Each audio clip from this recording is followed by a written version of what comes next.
making this speech without a teleprompter because the teleprompter is not working.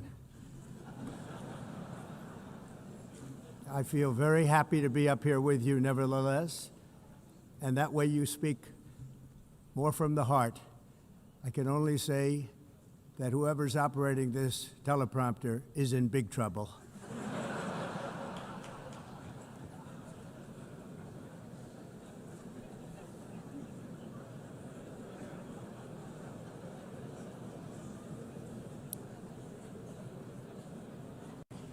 Hello, Madam First Lady.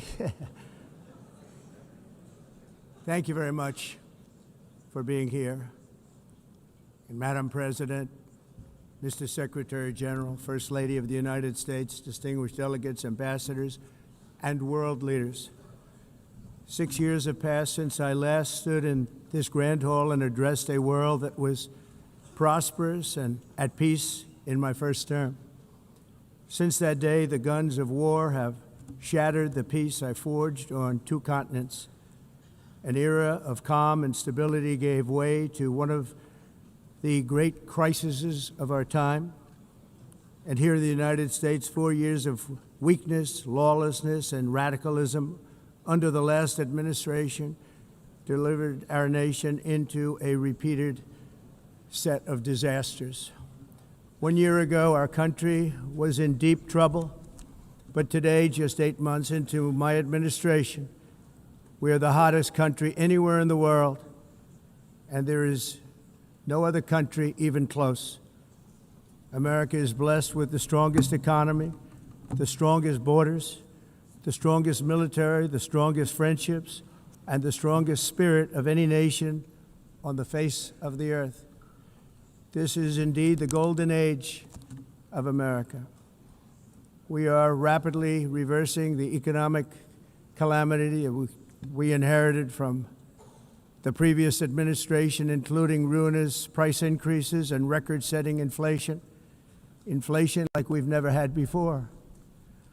Under my leadership, energy costs are down, gasoline prices are down, grocery prices are down, mortgage rates are down, and inflation has been defeated.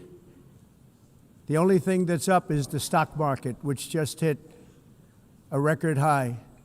In fact, it hit a record high 48 times in the last short period of time. Growth is surging, manufacturing is booming. The stock market, as I said, is doing better than it's ever done. And all of you in this room benefit by that, almost everybody. And importantly, workers' wages are rising at the fastest pace in more than 60 years. And that's what it's all about, isn't it? In 4 years of President Biden, we had less than $1 trillion of new investment into the United States. In just 8 months since I took office, we have secured commitments and money already paid for $17 trillion. Think of it, 4 years, less than $1 trillion, 8 months, much more than $17 trillion is being invested in the United States, and it's now pouring in from all parts of the world. We've implemented the largest tax cuts in American history and the largest regulation cuts in American history, making this once and again the best country on earth to do business. And many of the people in this room are investing in America, and it's turned out to be an awfully good investment during this 8-month period. In my first term, I built the greatest economy in the history of the world. We had the best economy ever, history of the world. And I'm doing the same thing again, but this time it's actually much bigger and even better. The numbers far surpass my record-setting first term. On our southern border, we have successfully repelled a colossal invasion. And for the last 4 months, and that's 4 months in a row, the number of illegal aliens admitted and entering our country has been 0. Hard to believe, because if you look back just a year ago, it was millions and millions of people pouring in from all over the world, from prisons, from mental institutions, drug dealers, All over the world they came. They just poured into our country with the ridiculous open border policy of the Biden administration. Our message is very simple. If you come illegally into the United States, you're going to jail, or you're going back to where you came from, or perhaps even further than that. You know what that means. I want to thank the country of El Salvador for the successful and professional job they've done in receiving and jailing so many criminals that entered our country. And it was under the previous administration that the number became record-setting, and they're all being taken out. We have no choice. And other countries have no choice, because other countries are in the exact same situation with immigration. It's destroying your country, and you have to do something about it. On the world stage, America is respected again like it has never been respected before. You think about 2 years ago, 3 years ago, 4 years ago, or 1 year ago, we were a laughingstock all over the world. At the NATO summit in June, virtually all NATO members formally committed to increase defense spending at my request from 2% to 5% of GDP, making our alliance far stronger and more powerful than it was ever before. In May, I traveled to the Middle East to visit my friends and rebuild our partnerships in the Gulf, and those valued relationships with Saudi Arabia, Qatar, and the UAE and other countries are now, I believe, closer than ever before.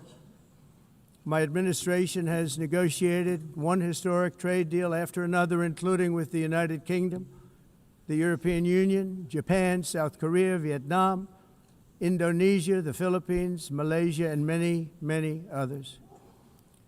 Likewise, in a period of just 7 months, I have ended 7 unendable wars. They said they were unendable.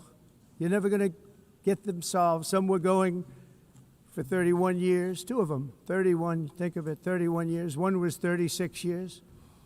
One was 28 years. I ended 7 wars. And in all cases, they were raging with countless thousands of people being killed. This includes Cambodia and Thailand, Kosovo and Serbia, the Congo and Rwanda, a vicious, violent war that was, Pakistan and India, Israel and Iran, Egypt and Ethiopia, and Armenia and Azerbaijan. It included all of them. No president or prime minister, and for that matter, no other country has ever done anything close to that. And I did it in just 7 months. It's never happened before. There's never been anything like that. I'm very honored to have done it. It's too bad that I had to do these things instead of the United Nations doing them. And sadly, in all cases, the United Nations did not even try to help in any of them.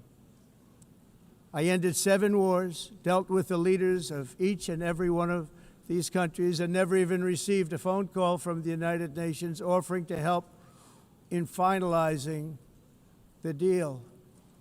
All I got from the United Nations was an escalator that on the way up stopped right in the middle. If the First Lady wasn't in great shape, she would have fallen, but she's in great shape. We're both in good shape. We both stood. And then a teleprompter that didn't work. These are the 2 things I got from the United Nations, a bad escalator and a bad teleprompter. Thank you very much. And by the way, it's working now. It just went on. Thank you. I think I should just do it the other way. It's easier. Thank you very much. I didn't think of it at the time because I was too busy working to save millions of lives. That is the saving and stopping of these wars. But later I realized that the United Nations wasn't there for us. They weren't there. I thought of it really after the fact, not during these negotiations, which were not easy. That being the case, what is the purpose of the United Nations? The UN has such tremendous potential. I've always said it. It has such tremendous, tremendous potential. but it's not even coming close to living up to that potential.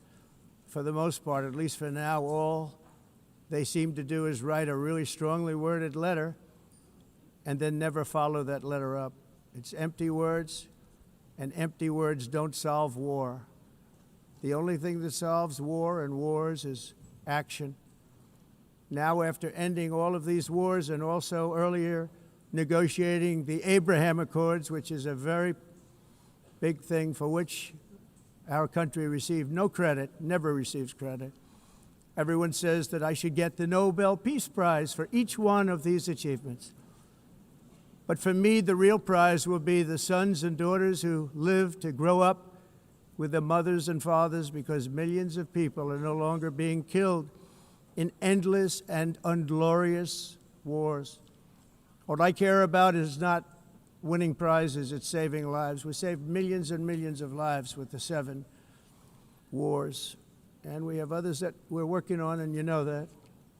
Many years ago, a very successful real estate developer in New York, known as Donald J. Trump, I bid on the renovation and rebuilding of this very United Nations complex. I remember it so well. I said at the time that I would do it for $500 million, rebuilding everything. It would be beautiful. I used to talk about, I'm going to give you marble floors. They're going to give you terrazzo. I'm going to give you the best of everything. You're going to have mahogany walls. They're going to give you plastic. But they decided to go in another direction, which was much more expensive at the time, and which actually produced a far inferior product. And I realized that they did not know what they were doing when it came to construction, and that their building concepts were so wrong, and the product that they were proposing to build was so bad and so costly. It was going to cost them a fortune. And I said, and wait till you see the overruns. Well, I turned out to be right. They had massive cost overruns and spent between $2 and $4 billion on the building and did not even get the marble floors that I promised them. You walk on terrazzo. Do you notice that? As far as I'm concerned, frankly, looking at the building and getting stuck on the escalator, they still haven't finished the job. They still haven't finished. That was years ago. The project was so corrupt that Congress actually asked me to testify before them on the tremendous waste of money, because it turned out that they had no idea what it was, but they knew it was anywhere between $2 and $4 billion as opposed to $500 million with a guarantee. But they had no idea, and I said it cost much more than $5 billion. Unfortunately, many things in the United Nations are happening just like that, but on an even much bigger scale, much, much bigger. Very sad to see. Whether the UN can manage to play a productive role, I've come here today to offer the hand of American leadership and friendship to any nation in this assembly that is willing to join us in forging a safer, more prosperous world. And it's a world that we'll be much happier with. A dramatically better future is within our reach. But to get there, we must reject the failed approaches of the past and work together to confront some of the greatest threats in history. There is no more serious danger to our planet today than the most powerful and destructive weapons ever devised by man, of which the United States, as you know, has many. Just as I did in my first term, I've made containing these threats a top priority, starting with the nation of Iran. My position is very simple. The world's #1 sponsor of terror can never be allowed to possess the most dangerous weapon. That's why, shortly after taking office, I sent the so-called Supreme Leader a letter making a generous offer. I extended a pledge of full cooperation in exchange for a suspension of Iran's nuclear program. The regime's answer was to continue their constant threats to their neighbors and U.S. interests throughout the region, and some great countries that are right nearby. Today, many of Iran's former military commanders, in fact, I can say almost all of them, are no longer with us. They're dead.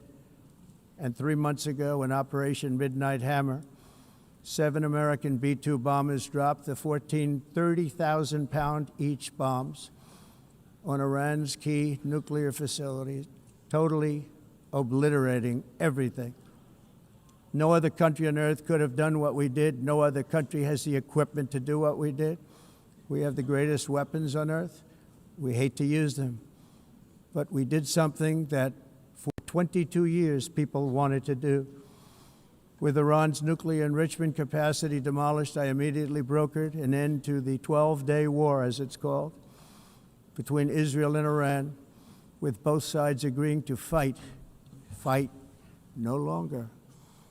As everyone knows, I have also been deeply engaged in seeking a ceasefire in Gaza. Have to get that done. Have to get it done. Unfortunately, Hamas has repeatedly rejected reasonable offers to make peace. We can't forget October 7th, can we?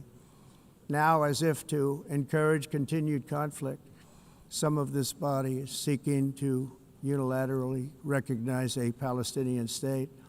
The rewards would be too great for Hamas terrorists for their atrocities. This would be a reward for these horrible atrocities, including October 7th, even while they refuse to release the hostages or accept a ceasefire.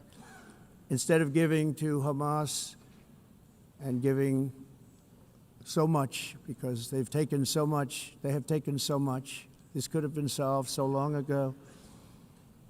But instead of giving in to Hamas's ransom demands, those who want peace should be united with one message: release the hostages now. Just release the hostages now. Thank you.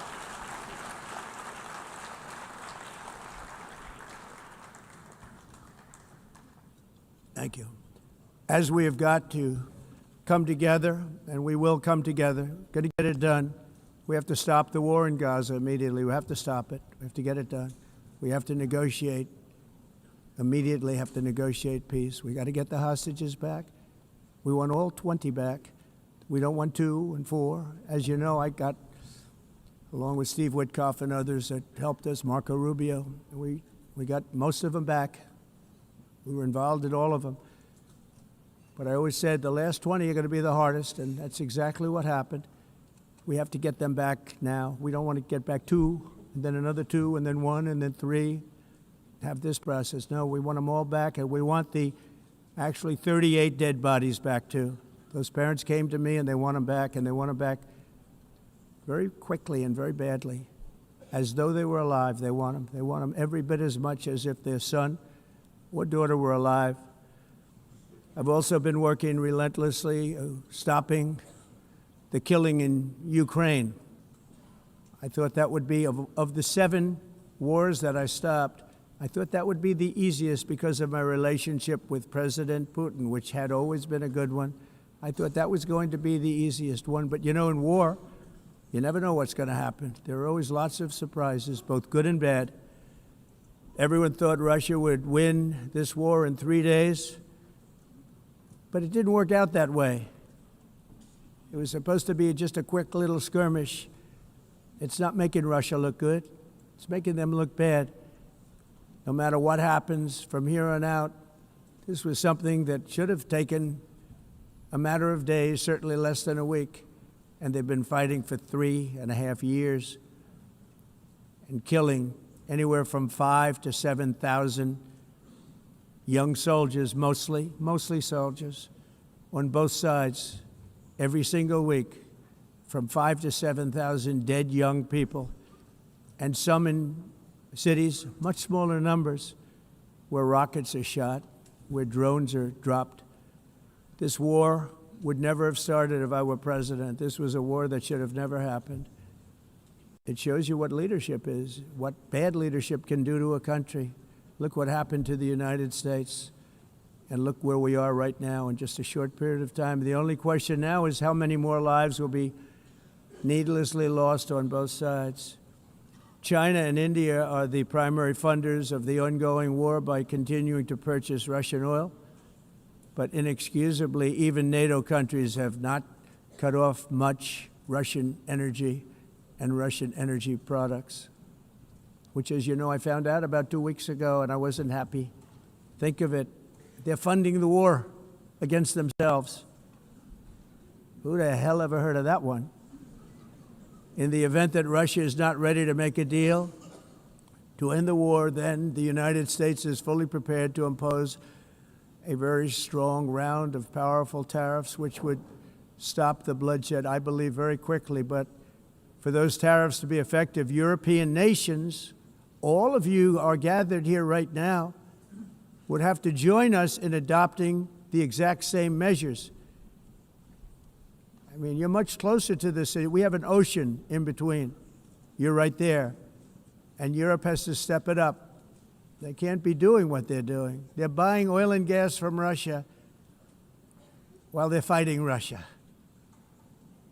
It's embarrassing to them, and it was very embarrassing to them when I found out about it, I can tell you that. They have to immediately cease all energy purchases from Russia. Otherwise, we're all wasting a lot of time. So I'm ready to discuss this. We're going to discuss it today with the European nations, all gathered here. I'm sure they're thrilled to hear me speak about it, but that's the way it is. I like to speak my mind and speak the truth. As we seek to reduce the threat of dangerous weapons today, I'm also calling on every nation to join us in ending the development of biological weapons once and for all. And biological is terrible, and nuclear is even beyond, and we include nuclear in that. We want to have a cessation of the development of nuclear weapons. We know, and I get to view it all the time. Sir, would you like to see? And I look at weapons that are so powerful that we just can't ever use them. If we ever use them, the world literally might come to an end. There would be no United Nations to be talking about. There would be no nothing. Just a few years ago, reckless experiments overseas gave us a devastating global pandemic. Yet despite that worldwide catastrophe, many countries are continuing extremely risky research into bioweapons and man-made pathogens. This is unbelievably dangerous. To prevent potential disasters, I'm announcing today that my administration will lead an international effort to enforce Biological Weapons Convention, which is going to be meeting with the top leaders of the world by pioneering an AI verification system that everyone can trust. Hopefully the UN can play a constructive role, and it will also be one of the early projects under AI. Let's see how good it is, because a lot of people are saying it could be one of the great things ever, but it also can be dangerous, but it can be put to tremendous use and tremendous good, and this would be an example of that. Not only is the UN not solving the problems it should, too often, it's actually creating new problems for us to solve. The best example is the #1 political issue of our time, the crisis of uncontrolled migration. It's uncontrolled. Your countries are being ruined. The United Nations is funding an assault on Western countries and their borders. In 2024, the UN budgeted $372 million in cash assistance to support an estimated 624,000 migrants journeying into the United States. Think of that. The UN is supporting people that are illegally coming into the United States, and then we have to get them out. The UN also provided food, shelter, transportation, and debit cards to illegal aliens. Can you believe that? On the way to infiltrate our southern border. Millions of people came through that southern border. Just a year ago, millions and millions of people were pouring in, 25 million altogether over the 4 years of the incompetent Biden administration. And now we have it stopped, totally stopped. In fact, they're not even coming anymore because they know they can't get through. But what took place is totally unacceptable. The UN is supposed to stop invasions, not create them and not finance them.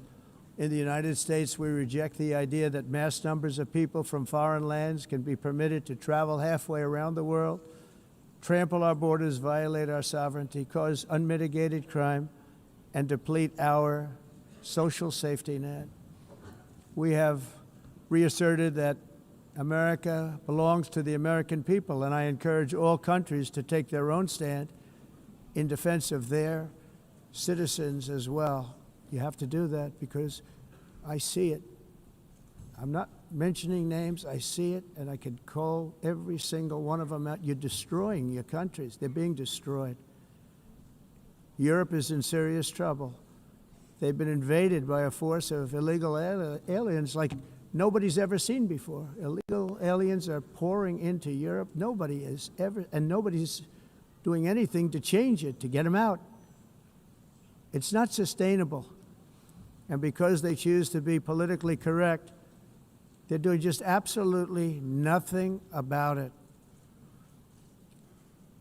And I have to say, I look at London, where you have a terrible mayor, terrible, terrible mayor, and it's been so changed, so changed.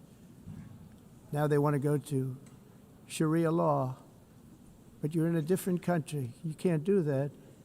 Both the immigration and their suicidal energy ideas will be the death of Western Europe if something is not done immediately. This cannot be sustained.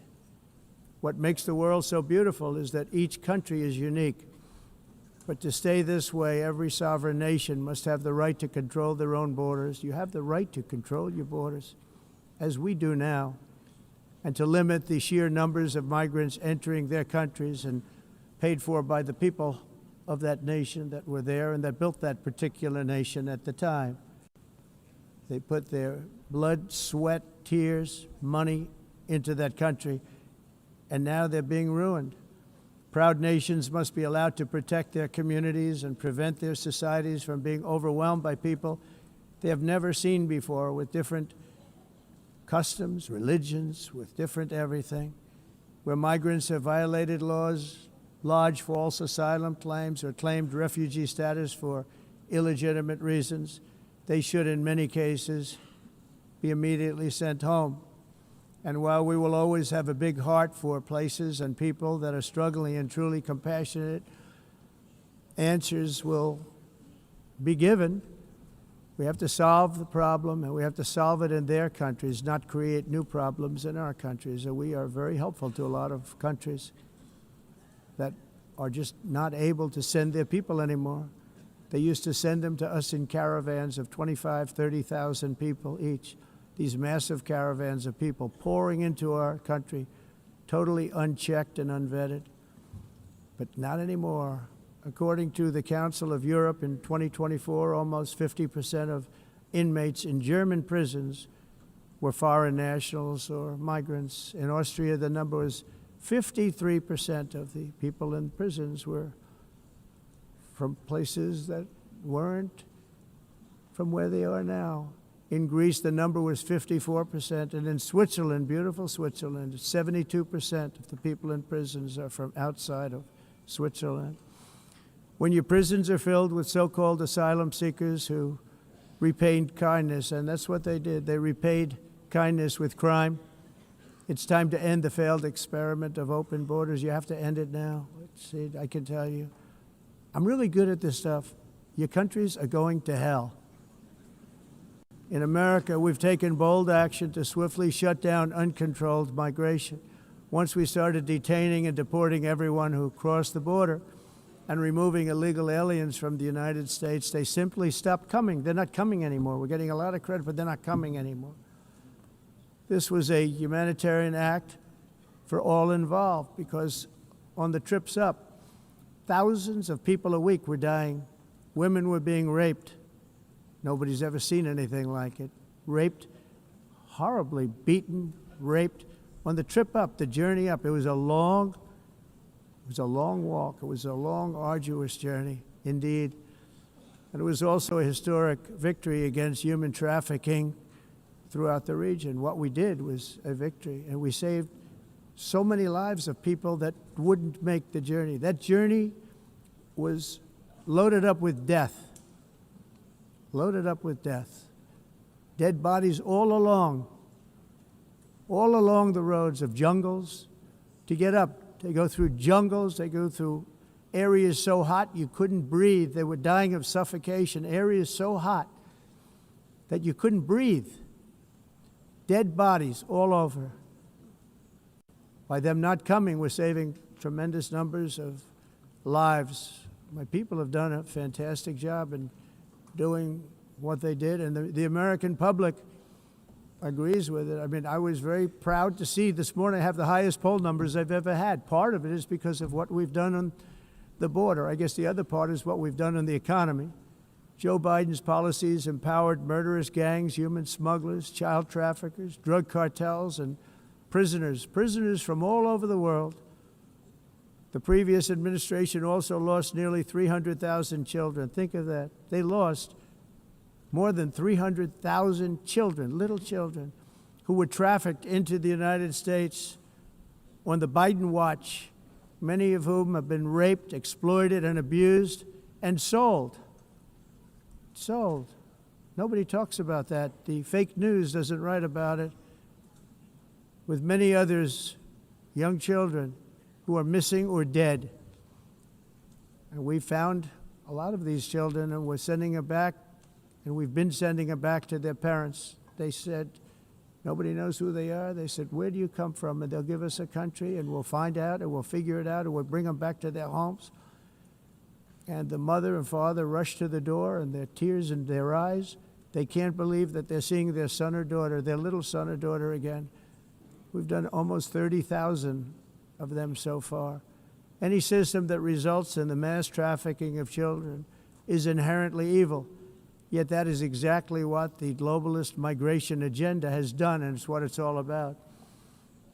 In America, those days, as you know, are over. The Trump administration is working, and we are continuing to work to track down the villains that are causing this problem, and also, as I said, to get back the 30,000 we've already returned.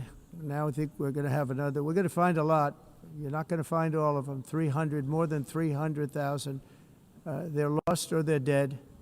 They're lost or they're dead because of the animals that did this. To protect our citizens, I've also designated multiple savage drug cartels as far as and you see this, and you see it happening right before your eyes. Let's put it this way. People don't like taking big loads of drugs in boats anymore. There aren't too many boats that are traveling on the seas by Venezuela. They tend not to want to travel very quickly anymore. And we've virtually stopped drugs coming into our country by sea. We call them the water drugs. They kill hundreds of thousands of people. I've also designated multiple savage drug cartels as far as foreign terrorist organizations, along with two bloodthirsty transnational gangs, probably the worst gangs anywhere in the world, MS-13 and Tren de Aragua. Tren de Aragua is from Venezuela, by the way. Such organizations torture, maim, mutilate, and murder with impunity. They're the enemies of all humanity. And for this reason, we've recently begun using the supreme power of the United States military to destroy Venezuelan terrorists and trafficking networks led by Nicolas Maduro. To every terrorist thug smuggling poisonous drugs into the United States of America, please be warned that we will blow you out of existence. That's what we're doing. We have no choice. Can't let it happen. They're destroying. I believe we lost 300,000 people last year to drugs, 300,000. Fentanyl and other drugs. Each boat that we sink carries drugs that would kill more than 25,000 Americans. We will not let that happen. Energy is another area where the United States is now thriving like never before. We're getting rid of the falsely named renewables. By the way, they're a joke. They don't work. They're too expensive. They're not strong enough to fire up the plants that you need to make your country great. The wind doesn't blow. Those big windmills are so pathetic and so bad, so expensive to operate. And they have to be rebuilt all the time, and they start to rust and rot. Most expensive energy ever conceived, and It's actually energy. You're supposed to make money with energy, not lose money. You lose money, the governments have to subsidize. You can't put them out without massive subsidies. And most of them are built in China, and I give China a lot of credit. They build them, but they very few wind farms. So why is it that they build them and they send them all over the world, but they barely use them? You know what they use? Coal. They use gas. They use almost anything, but they don't like wind. But they sure as hell like selling the windmills. Europe, on the other hand, has a long way to go, with many countries being on the brink of destruction because of the green energy agenda. And I give a lot of credit to Germany. Germany was being led down a very sick path, both on immigration, by the way, and on energy. They were going green, and they were going bankrupt. And the new leadership came in, and they went back to where they were, with fossil fuel and with nuclear, which is good. It's now safe, and you can do it properly. But they went back to where they were, and they opened up a lot of different plants, energy-producing plants, and they're doing well. I give Germany a lot of credit for that. They've said this is a disaster, what's happening. They were going all green. All green is all bankrupt. That's what it represents. And it's not politically correct. I'll be very badly criticized for saying it, but I'm here to tell the truth. I don't care. It doesn't matter to me. I'm in New York City. I'm feeling a lot safer. Crime, we're getting crime down. And by the way, speaking of crime, Washington, D.C. Washington, D.C. was the crime capital of America. Now it's a totally, after 12 days, it's a totally safe city. Everyone's going out to dinner. They're going out to restaurants. Your wife can walk down the middle of the street with or without you. Nothing's going to happen. My people have done a fantastic job. And yes, I called in the National Guard, and the National Guard took care of business. And they weren't politically correct, but they took care of business. We got 1,700 career criminals out, brought them back to where they came from, the countries where they came from, or put them in jails. Washington, D.C. is now a totally safe city again, and I welcome you to come. In fact, we'll have dinner together at a local restaurant, and we'll be able to walk. We don't have to go by an armor-plated vehicle. We'll walk right over there from the White House.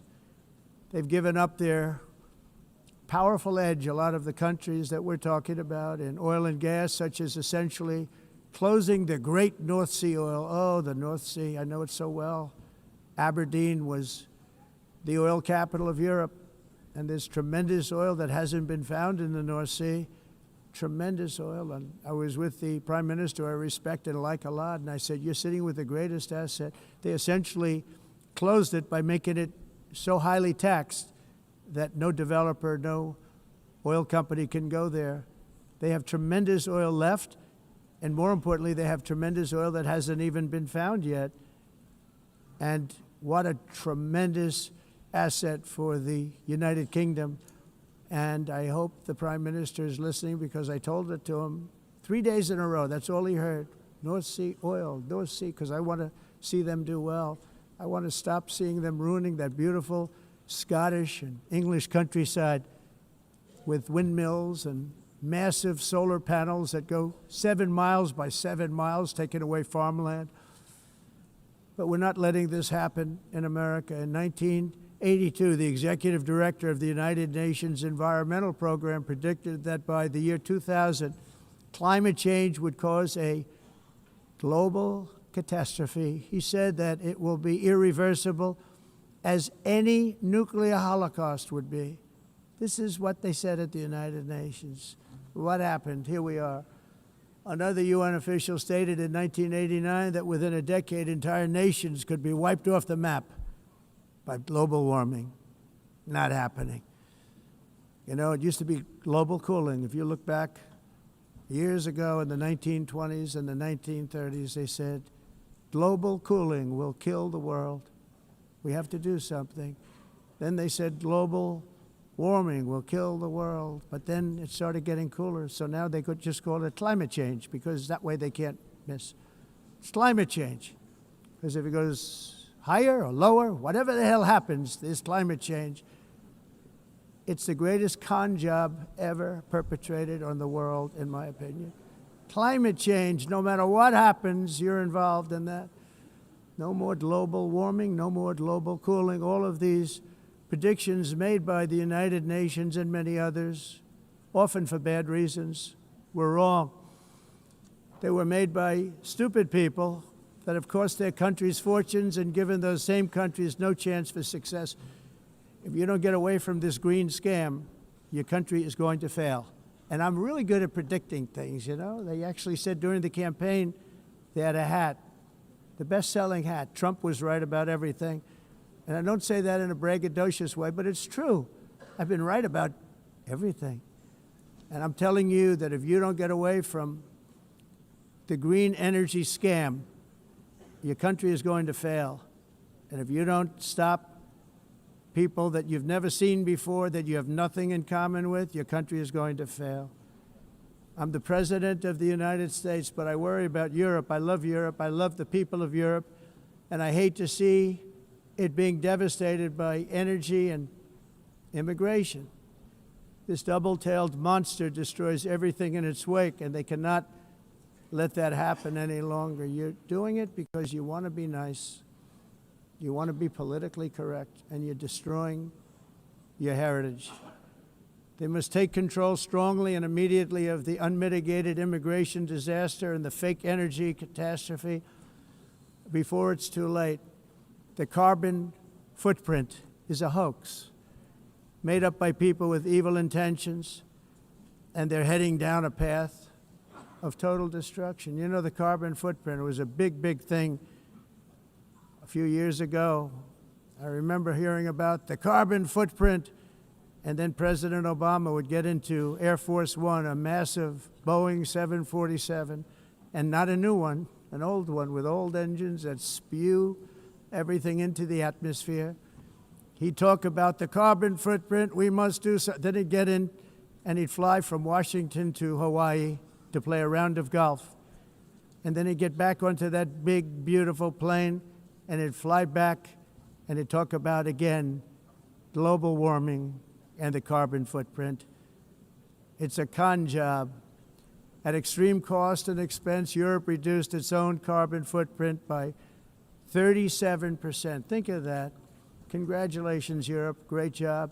You cost yourself a lot of jobs, a lot of factories closed, but you reduced the carbon footprint by 37%. However, for all of that sacrifice and much more, it's been totally wiped out and then some by a global increase of 54%. Much of it coming from China and other countries that are thriving around China, which now produces more CO2 than all the other developed nations in the world. So all of these countries are working so hard on the carbon footprint, which is nonsense, by the way. It's nonsense. You know, it's interesting. In the United States, we have still radicalized environmentalists, and they want the factories to stop. Everything should stop. No more cows. We don't want cows anymore. I guess they want to kill all the cows. They want to do things that are just unbelievable, and you have it too. But you know, we have a border, strong, and we have a shape, and that shape doesn't just go straight up.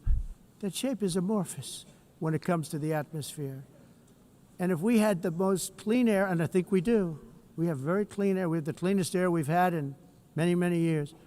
But the problem is that other countries, like China, which has air that's a little bit rough, it blows. And no matter what you're doing down here, the air up here tends to get very dirty because it comes in from other countries where their air isn't so clean. And the environmentalists refuse to acknowledge that. Same thing with garbage. In Asia, they dump much of their garbage right into the ocean. And over about a 1 week and 2 week journey, it flows right past Los Angeles. You've seen it. Massive amounts of garbage, almost too much to do anything about, flowing past Los Angeles, past San Francisco, and then somebody will get in trouble because he dropped a cigarette on the beach. The whole thing is crazy. The primary effect of these brutal green energy policies has not been to help the environment, but to redistribute manufacturing and industrial activity from developed countries that follow the insane rules that are put down to polluting countries that break the rules and are making a fortune. They're making a fortune.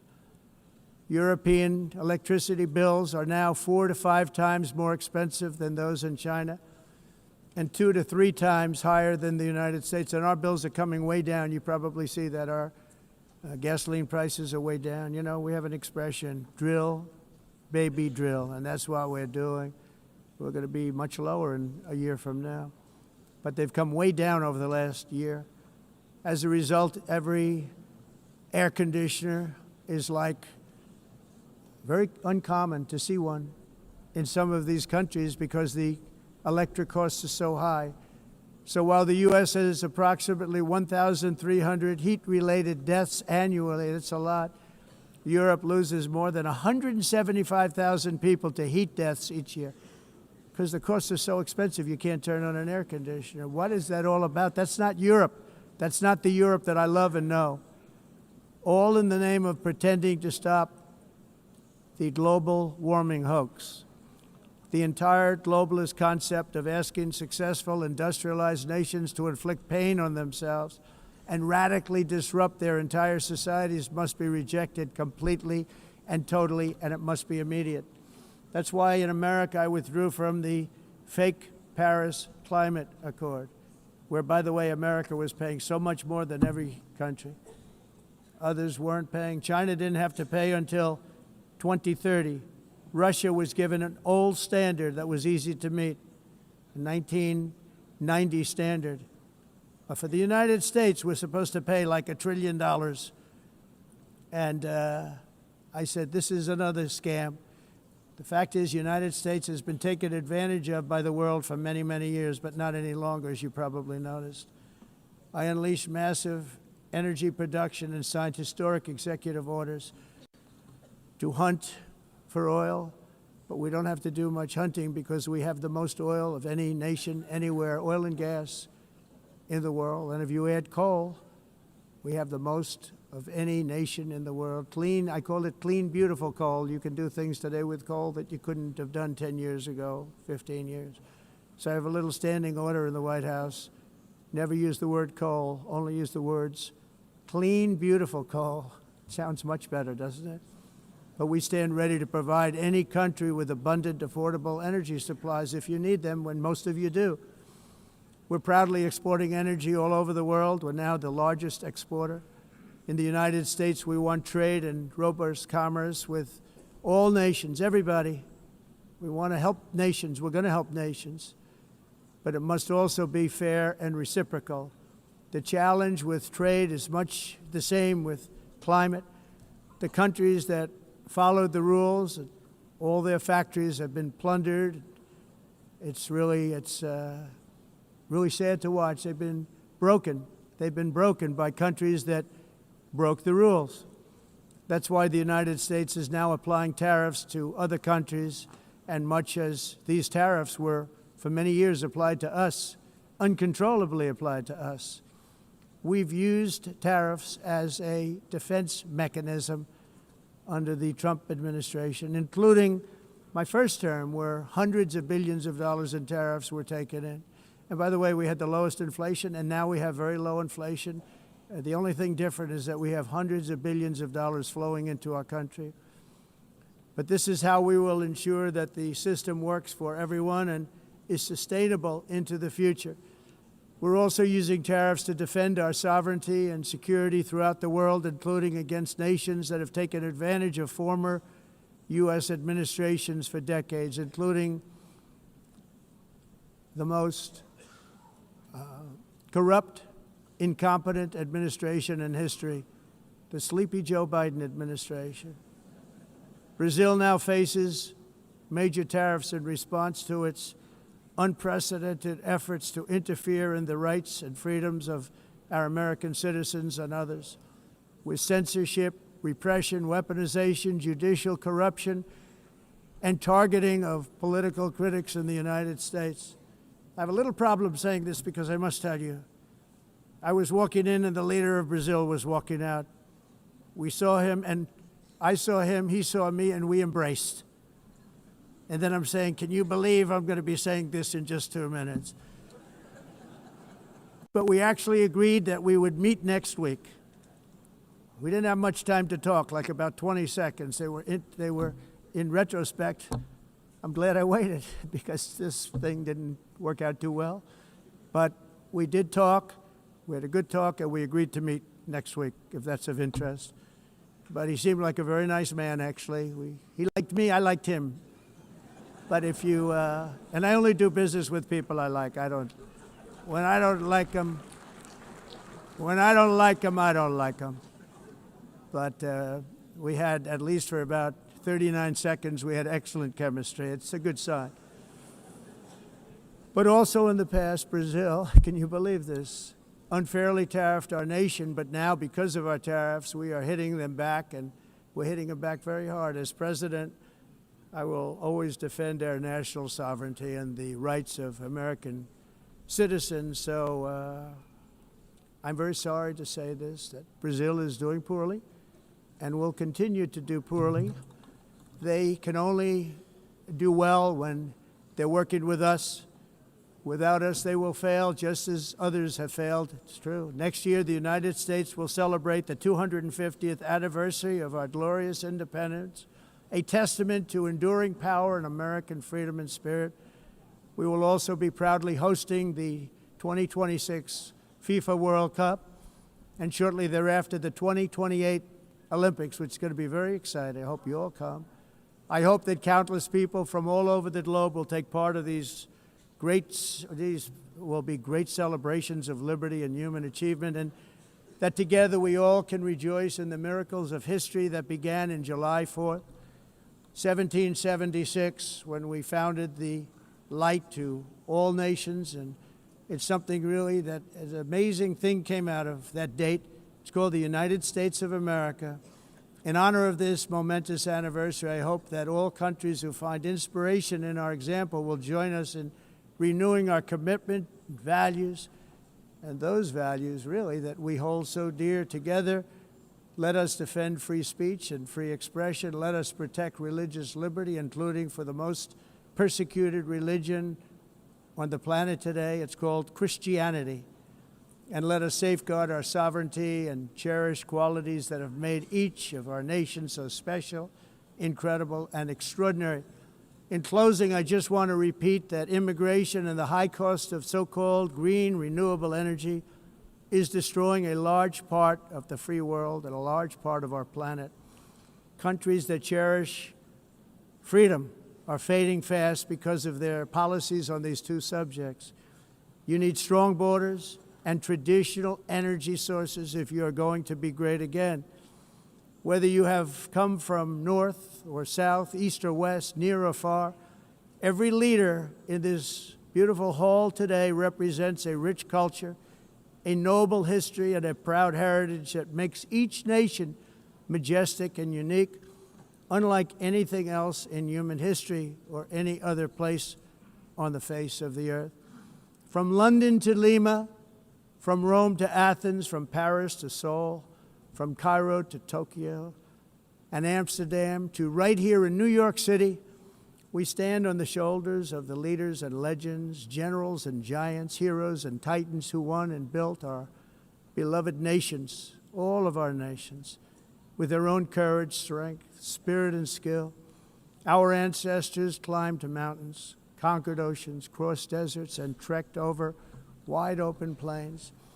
They charged into thunderous battles, plunged into grave dangers, and they were soldiers and farmers and workers and warriors and explorers and patriots. They built towns into cities, tribes into kingdoms, ideas into industries, and small islands into mighty empires. You're a part of all of that. They were champions for their people who never gave up and who never, ever gave in. Their values defined our national identities. Their visions forged our magnificent destiny. Everybody in this room is a part of it in your own way. Each of us inherits the deeds and the myths the triumphs, the legacies of our own heroes and founders who so bravely showed us the way. Our ancestors gave everything for homelands that they defended with pride, with sweat, with blood, with life, and with death. Now the righteous task of protecting the nations that they built belongs to each and every one of us. So together let us uphold our sacred duty to our people and to our citizens. Let us protect their borders, ensure their safety, preserve their cultures, treasure, and traditions, and fight, fight, fight for their precious dreams and their cherished freedoms. And in friendship and really a beautiful vision, let us all work together to build a bright, beautiful planet, a planet that we all share, a planet of peace and a world that is richer, better, and more beautiful than ever before. That can happen. It will happen. It will happen, and I hope it can happen and start right now, right at this moment. We'll turn it around. We're going to make our countries better, safer, more beautiful. We're going to take care of our people. Thank you very much. It's been an honor. God bless the nations of the world. Thank you very much. Bye.